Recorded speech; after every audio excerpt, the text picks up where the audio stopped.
Having a keyboard with the iPad Pro makes it a much better experience in every way. But with each of them costing close to the cost of a base model iPad itself, which one should you choose? I'm reviewing the top keyboards from the ESR Magnetic Keyboard Case 360, the Logitech Combo Touch, and of course the Apple Magic Keyboard to see which one is the best choice for your M4 iPad Pro. Use the chapters to jump to each section and stay tuned for a cheat sheet at the end to follow along. The ESR Magnetic Keyboard Case 360 is probably the most underrated keyboard for the latest iPad Pro. Throughout my testing, I keep finding these subtle advantages over the others in this comparison, which I'll get to a little bit later. First off, this one had a case for the iPad which is required to attach it to the keyboard. It feels really protective around the edges and corners. It provides a camera guard, it has cutouts for speakers and ports, slightly elevated buttons that are still really responsive, and it has a cutout for the Apple Pencil. It doesn't add a lot of weight, which is really impressive because it has a lot of additional magnets built in to connect to the keyboard. When connected, it offers a similar floating design to the Apple Magic Keyboard with a viewing angle up to 125 degrees. The keyboard folds completely flat with a clamp to secure the Apple Pencil, and the case overall feels more protective than the others in this video. The floating design, just like the Apple keyboard, means that there's a lot of wasted space at the top of the base. Despite that, ESR was able to make the most of this space, including a full-sized keyboard with a full function row with equal height keys to that of the rest of them. And the keys have a lot of travel room and feel very responsive to type this review on. The keyboard feels very close to the desktop typing experience, which I like a lot. The function row at the top includes an escape button, brightness, app switcher, on-screen keyboard toggle, microphone, a keyboard brightness toggle, backlight color toggle, media controls, and a quick lock button. There's a Bluetooth pairing button which you can use to connect to other devices like a Mac if you want to. To accommodate the full-size keyboard in the function row, they had to make the trackpad relatively slim. It's the smallest of the 3 trackpads in this video, but it's exactly the same size as Apple's previous generation Magic Keyboard for the 12.9-inch iPad Pro, which is still completely usable. Despite this size, they still managed to include a full multi-touch gesture support for all of your iPad gestures. The material of the keyboard case feels like a soft touch plastic, which is very similar to the previous Apple Magic Keyboard, but is far less subject to fingerprints, which I was really glad to see. Despite the keyboard's magnetic connection to the iPad, it's not leveraging the smart connectors. Instead, it's connecting with Bluetooth, which means 2 things. First, you can use it even when it's not attached to the keyboard, which is always great flexibility to have. But second, it means that it's not drawing on the iPad's battery and instead has its own 500 milliamp battery, and that'll last you 270 to 300 hours of use. While this technically means longer lasting battery for your iPad overall because it's not using its battery, it makes the keyboard case combo a lot heavier than others in this video. And I know that sounds like a downside, but it actually works a little bit to your advantage here because the keyboard cases are usually very top heavy. Obviously you've got an iPad on the top, and they tend to tip over when you're using them anywhere but on a table. In this case, it's a lot better than the others I've used, thanks to that weight of the base pushing down, making it more stable when I'm sitting on a couch using it. The lack of the smart connector means the USB-C port on here is purely used for charging the keyboard and doesn't pass through to the iPad. Now, I said earlier in the video that I found a few unique features throughout my testing. So first, this is the only keyboard case that allows both horizontal and vertical orientation, snapping into place for a secure fit, and something that I've really enjoyed using. Second, the keyboard has a backlight, like the others, but it doesn't rely on the ambient lighting sensor of the iPad. On the other models, if the iPad feels it's too light out, it won't let you turn on the backlight. This one can turn on the backlight with 3 dimming modes, no matter where you are. Third, the backlight has 7 different color options which you can choose from, which is really nice personalization. Overall, this is a really great device with trade-offs like the lack of a smart connector, but thoughtful advantages that make it worth choosing for a lot of people. Also, a quick call out to ESR's Paperfeel screen protector. This wasn't supposed to be part of the review at all, but they sent it over, and I thought this thing was so cool.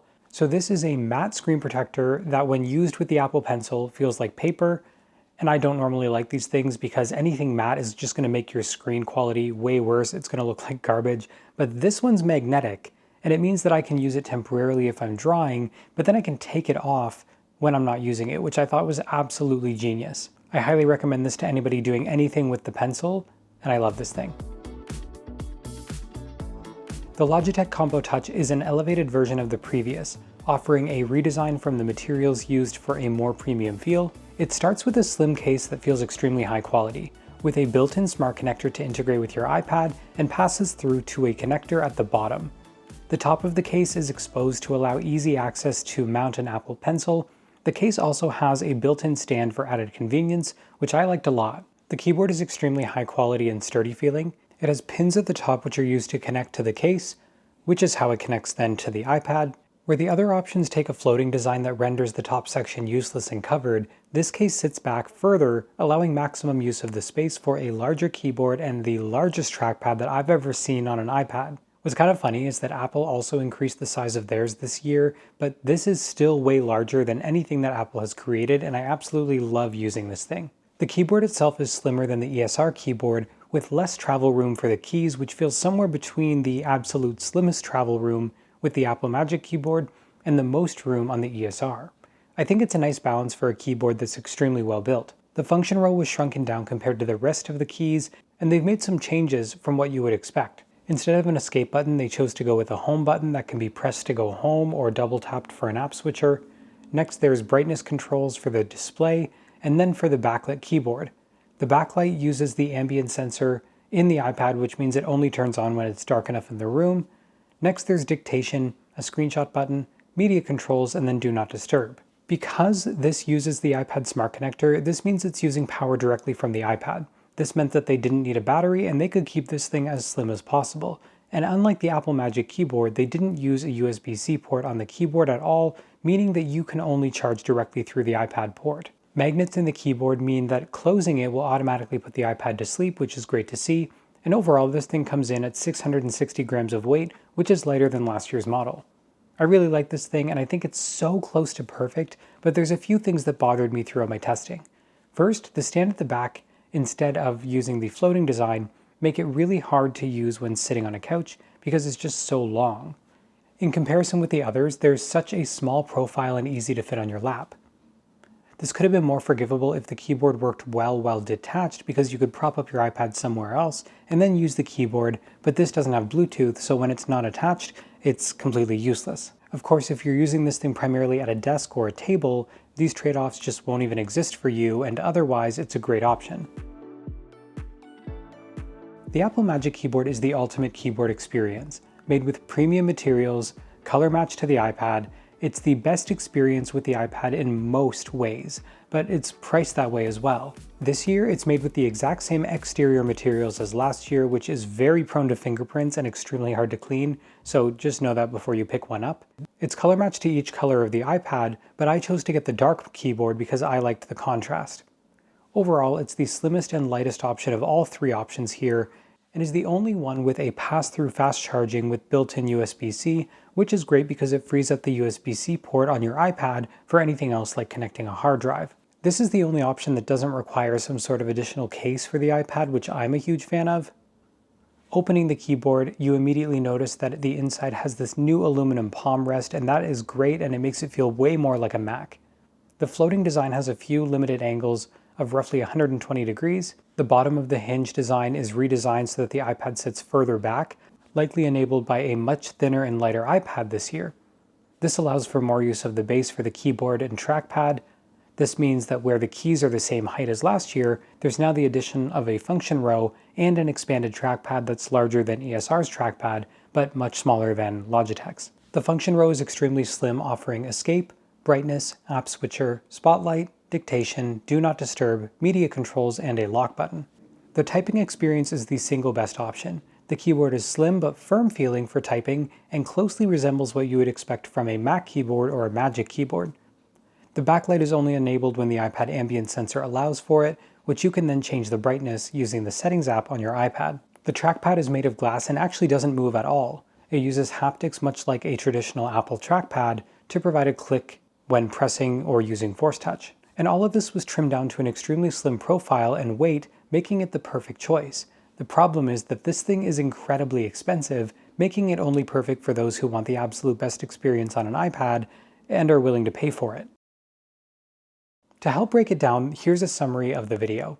ESR had the largest keyboard with the largest keys, Logitech had the largest trackpad, Logitech also had the best viewing angles going completely flat or with flexible viewing angles. The lightest overall keyboard goes to Logitech.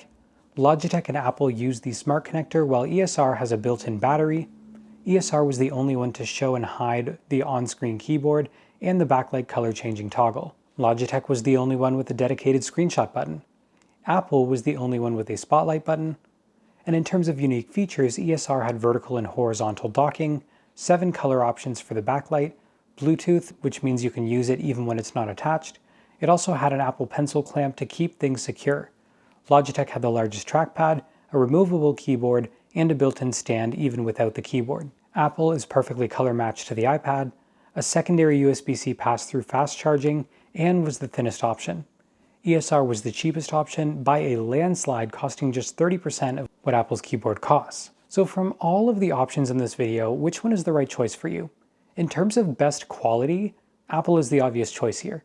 This is in every way the best experience that you can get on an iPad, and it's exactly what you'd expect from Apple. The price is definitely a tough pill to swallow for a lot of people, where there are cheaper options that are out there, as you've seen in this video. The Logitech keyboard provided a nice middle ground option and the flexibility to detach the keyboard and keep the stand functionality, which was great to use. The stand design also becomes its demise for me, as I want to use this thing when I'm sitting on a couch, but I can really only use it feeling natural on a desk or a table. For the best value versus cost, we've got ESR with great options like vertical and horizontal mounting options, a larger trackpad than Apple, and it has a lot of backlight options that make it uniquely yours. Let me know which one you choose in the comments, or if you have any questions about these as I've been testing them. As always, thank you guys so much for watching, and I'll see you in the next one.